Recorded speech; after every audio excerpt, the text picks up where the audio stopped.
I did want to get one thing off my chest at the start, and it's something that's been gnawing at me. On this show, we talk a lot about fighter pay, fighter contracts, wanting the best for the fighters, having the balance even out, right? The balance of power. Everything is weighted towards the promoters. Everything's in their favor. You sign a 6-fight deal and you lose one, you can get cut. You sign a 6-fight deal, you look great, you can't walk. I mean, and that's just one of the many examples. We talked last week about Paddy the Baddy and the 12-12. Every week, every day, there's another example that pops up of how, the system just isn't fair for the fighters. And something happened over the weekend that I wanted to add to the pile. Of course, it's not news that Nathan Diaz is frustrated with the UFC. I will remind you that Nathan Diaz hasn't fought for the UFC since June of 2021. He fought Leon Edwards. And so I am certain that you have heard UFC President Dana White say over the years in his scrums and his interviews, we have to contractually offer fighters 3 fights a year. You've heard him say this, right? We got to offer them. We got to offer them fights, 3 fights a year, 3 fights a year. And so if you hear that and internalize that and then related to the Diaz situation, you're probably thinking to yourself, wait a second, he hasn't fought since June. Why aren't they offering him more fights? Well, this is where it gets super interesting. Nathan Diaz has 1 fight left on his contract. This is in news as well. He fights in June. In around September or so, there begins to be whispers that they want him to fight Khamzat Chimaev. Anyone in their right mind would know that he would never take that fight. It makes no sense. Last fight in his deal, bad style matchup, etc. The moment Khamzat beat Li Zhangliang in October in Abu Dhabi, he was offered that fight. Now, the UFC knew he wouldn't take that fight. They knew very well he wouldn't take that fight, but they made the offer. Why? Because if he turns it down officially, they can extend the contract by 6 months. Okay? So what happened? They offered it. He turned it down. They now extend the contract, thus kicking, the ball down the field in hopes of the stars aligning so that the last fight could be against Conor McGregor or re-signing him so that he could do, Conor, Dustin, Tony, etc. Now, here we are in late March.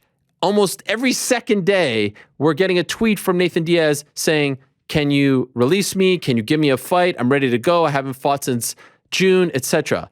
At this point, it's not helping his brand. I don't think anyone really believes that he's going to get released. I don't think anyone really believes that he's going to Bellator. I think people are like, all right, enough already. What's going on here? And so let me ask you guys this. In this world where you can get cut after signing a 6-fight deal after the first fight, right? In that world, in the world where there's no revenue sharing, where there's no collective bargaining, where you don't have sponsors anymore. Well, they'll put sponsors on you and you don't get a cut of that. Well, they'll sign, $1.5 billion TV deals and you won't get a cut of that. You'll have a situation where the promoter is making over $1 billion in revenue, most of it fixed revenue. You won't get a cut of that. In that world, why is it that there's a guy who's getting a little up there in age who says, I want to fight, and they don't have to honor that? This guy is literally saying, give me a fight June, give me a fight July, give me a fight August, give me a fight February, give me a fight January. It's on the record. Why don't they have to honor that? And so again, one more example as to how the contracts aren't fair for the fighters, and yet we'll sit here and the fans will say enough already, and most of the fighters will come on, especially the new ones, and they'll say, oh, I love it. We get the PI, they treat us well when we check in, but eventually in 10 years, when they'll realize that after taxes, after coaches, after managers, there isn't enough left for you to even, sail off into the sunset, you'll realize why us who are sitting, on the back end are being like, yo, this doesn't add up, especially the ones who follow other sports and see the rights and see the breakdowns that other athletes get closer to 50-50 as opposed to 85-15 or 80-20, or for being kind, 75-25, there's no chance it's 25. This is another example. And so I'm sitting there on Saturday and I see again, he's asking to be released. He wants to fight. That, the release isn't going to be honored.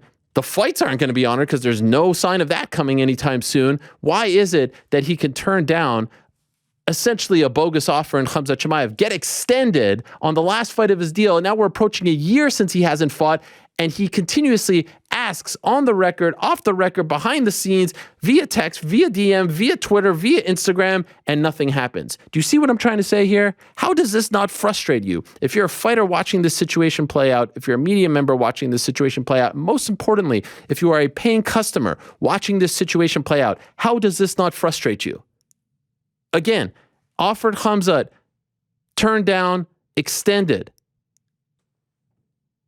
Months later, give me a fight, give me a fight, give me a fight. Nope. Nothing happens. Does he get that 6 months back? Does he get money back for the money does he get free agency? Nothing. Do you see what I'm trying to say? How does this not frustrate you? And so I see it and I'm like, golly, more of this? When does this end? Like, imagine you're a basketball player, a football player, a baseball player, and you're like, I want to play. No, we're not going to let you play. But wait, we have a contract. You have to let me play. Nope. We get to decide when you play. Oh, we're going to make you play Sunday morning after you just went out last night and it's against, the 27 Yankees. No, I'm not ready to do. Okay, so you're going to sit out for another. Like what?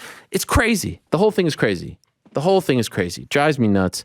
And it's frustrating. And it's like, is there any end in sight to this?